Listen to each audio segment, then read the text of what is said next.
Здравствуйте, дорогие друзья! Я рад вас снова приветствовать у себя на канале.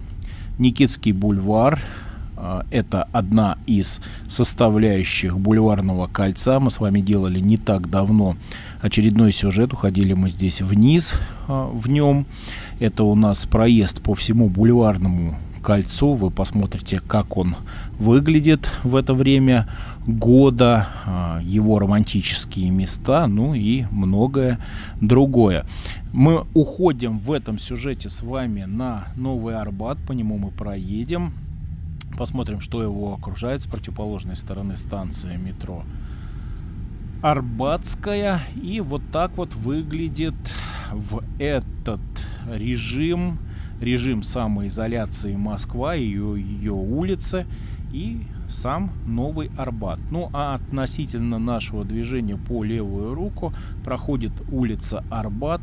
В простонародье эта улица называется как Старый Арбат, где проходит очень много разных выступлений уличных артистов, какие-то шоу-программки, много фастфудных зон, есть художники, ну и многое-многое другое. Также по улице Новый Арбат у нас очень часто проходят разные мероприятия, тематические сезоны, фестивали, и многое у нас на канале есть. В правом верхнем углу я приложу одну из ссылок, которая даст вам понимание и как это все дело выглядит.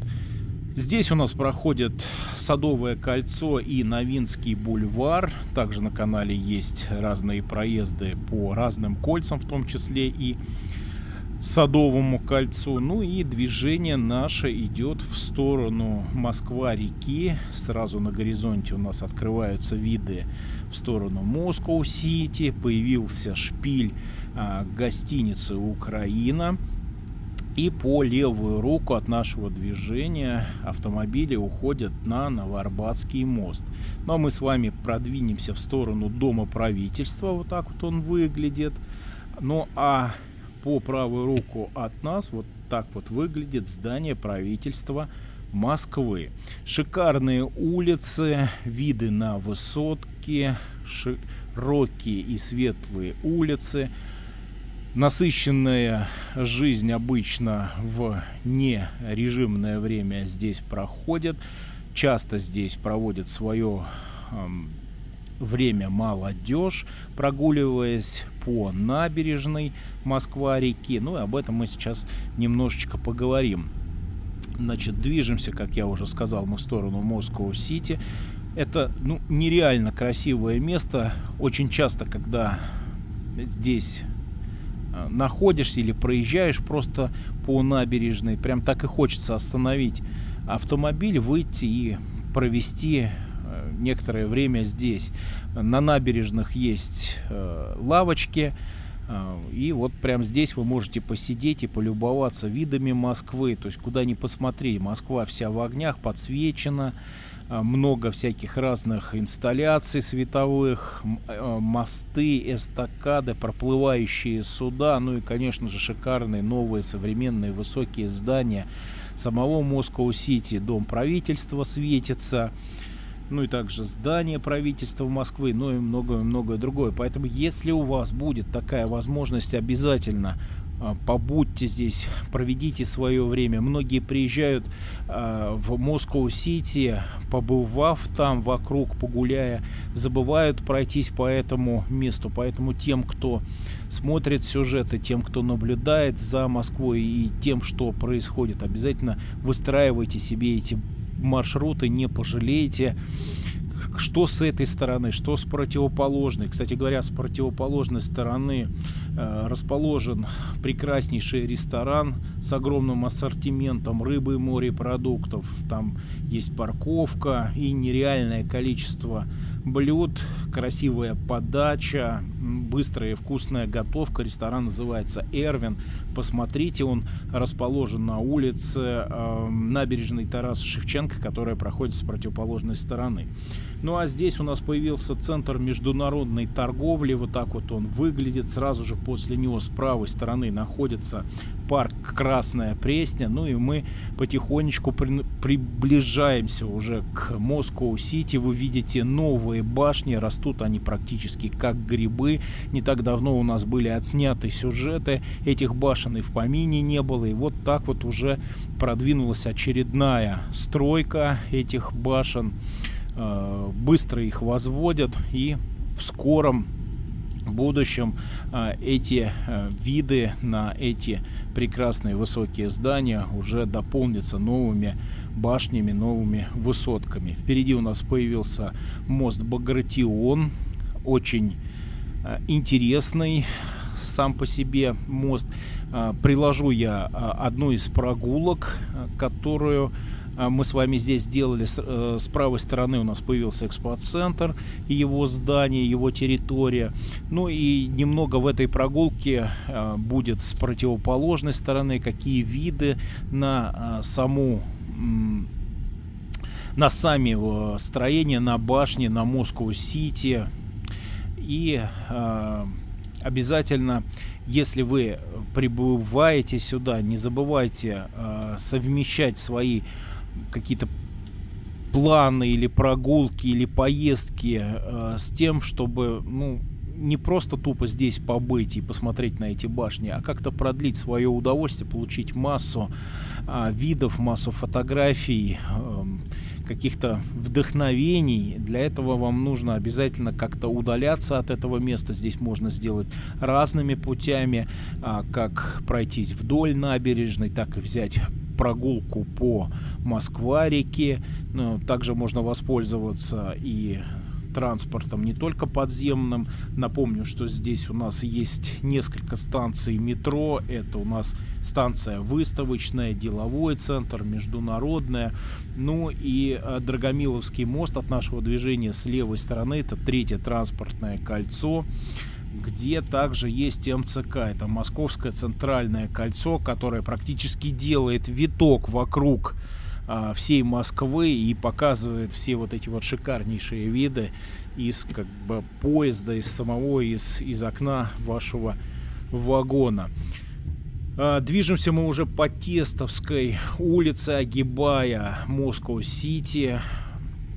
Здесь тоже можно с интересом провести время. Есть смотровые площадки, большие торговые центры. Так что перед тем, как сюда просто прибыть, посмотрите, изучите, выстроите себе маршрут для того, чтобы уделить массу внимания, посмотреть на все эти прекрасные виды. Я постараюсь вот здесь немножко их вам показать. Вот так вот это все выглядит. Во многих сюжетах есть недостроенные стены этих высоток. У нас с вами есть возможность посмотреть уже на то, что есть, то, что построили. Давайте я вот здесь вот поверну, чтобы вам немножечко показать виды от центрального въезда. Вот они такие. И давайте продвинемся дальше. Посмотрим, что окружает эти прекрасные места. И проедем уже по старой Москве, скажем так. То есть, как я вам уже и говорил, что Москва — это город контрастов. И вот вы видите, как с левой стороны старенькие здания меняются на новые вот эти вот комплексы, высотки, жилые новые массивы. Фактически мы движемся относительно нашего движения параллельно той дороге, которая проходила у нас с противоположной стороны вдоль набережной Краснопресненской. И у нас первый Красногвардейский проезд, который перейдет в Мантулинскую улицу. Все то же самое, что я говорил, проезжая по набережной, окружает нас. То есть с правой стороны у нас парк Красная Пресня. Вот так вот выглядит он. А с противоположной стороны у нас есть каскад красногвардейских прудов. Здесь у нас нижний красногвардейский пруд, а чуть далее появляется средний. В окружении жилые массивы. также будет чуть дальше центр международной торговли. Ну и мне все-таки хочется немножечко дополнить очередной сюжет следующим.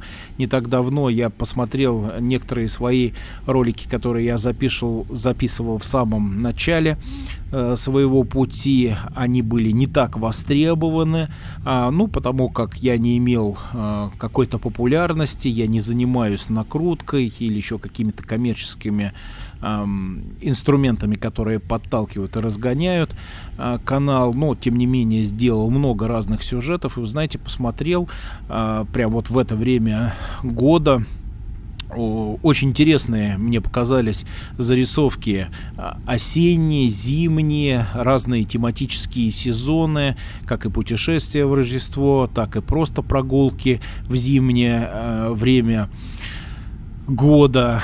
Ну и многие-многие другие тематические праздники. Это и световые шоу, и фейерверки, и салюты, и ярмарки, и многое-многое другое. Поэтому для тех, кто вновь подключился, кто еще не знает и не видит эти сюжеты, я, конечно же, их буду делать неким сюрпризом в конце, прилагая ссылки.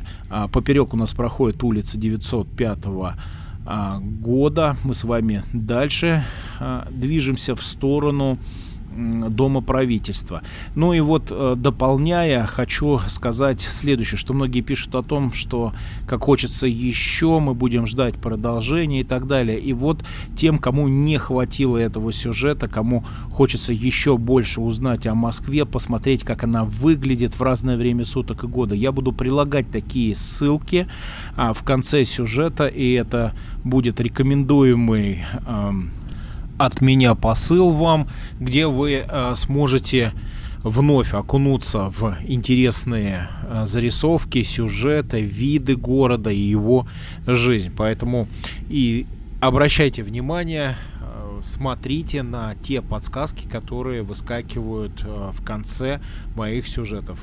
Теперь я этому буду уделять отдельное внимание для того, чтобы вам и мне в том же числе было интересно, потому как они действительно заслуживают внимания, и я еще раз в этом убедился. Ну и вот мы подъехали с вами к той точке, о которой я говорил, Дом правительства. Вот выходим мы снова на набережную Москва-реки, Краснопресненскую набережную. Ну и здесь, на этом месте, я скажу вам очередное свое пока. Пока и до скорых сюжетов.